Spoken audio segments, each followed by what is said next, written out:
So I'm David Houlding, working at Intel on privacy strategy, and we're going to talk about user behavior-driven privacy risks and mitigations. So we get risks from the hardware, from the software, but we're really focused on user behavior. What's the user doing with the tool that's driving risk? And so let's look at some key trends. More devices than ever, smartphones, tablets, laptops, more apps, more online services. We got wearables and Internet of Things coming around the corner.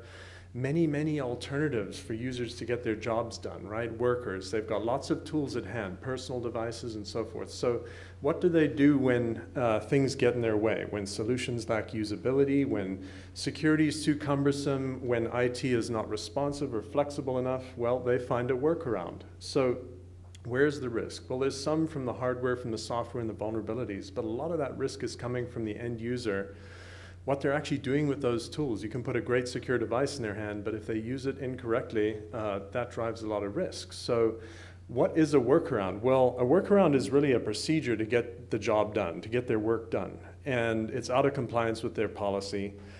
And it's a significant additional source of risk. So we'll look at a research study from 2013. Now, this research study had a healthcare focus, but the results are generally applicable across verticals. It was global in scope, 674 respondents. In this case, end users, workers, doctors, and nurses. So we asked what kind of organization, what size of organization were research participants employed in? So it was small, medium, and large scale. You can see the large organizations, more than 500 employees, about 2/3 of the respondents. So we wanted to measure the extent to which workarounds were happening. 22% use them every day. 30% use them sometimes. So more than half of workers are doing workarounds either every day or sometimes, any one of which could result in a breach. This was a significant finding. So why? Well, from the top going clockwise, workarounds are easier to use, 45%. IT department is too slow to enable new technologies, 40%. Multiple layers of login required, 36%, and there's lots more data there. What types of workarounds do workers use? If we're going to mitigate this risk, we got to understand what they're doing, right? From the top clockwise, personal smartphones, almost 60%, tablets, 50%, text messaging, 40%. Some very significant sources of risk there. Is this just a personal device or BYOD, bring your own device type of risk? Well, no, it can impact corporate devices too.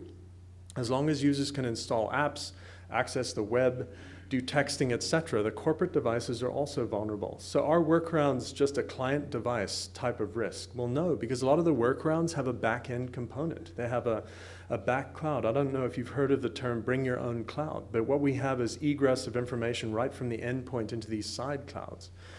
So is this just a confidentiality thing? Well, no, it's also about integrity, because this data flowing in these side clouds doesn't update the master record, which becomes incomplete or out of date.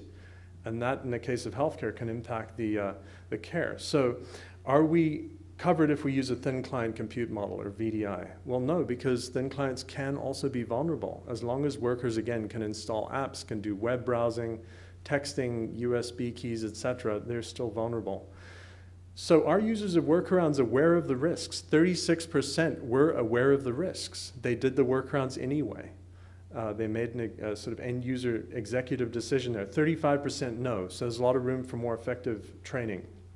If users are aware of risks, why are they doing the workarounds anyway? Well, frustration with the current system, lacking usability, they make the job easier, 53%. Risks are perceived to be insignificant, 38%. Maybe they don't fully appreciate the business impact.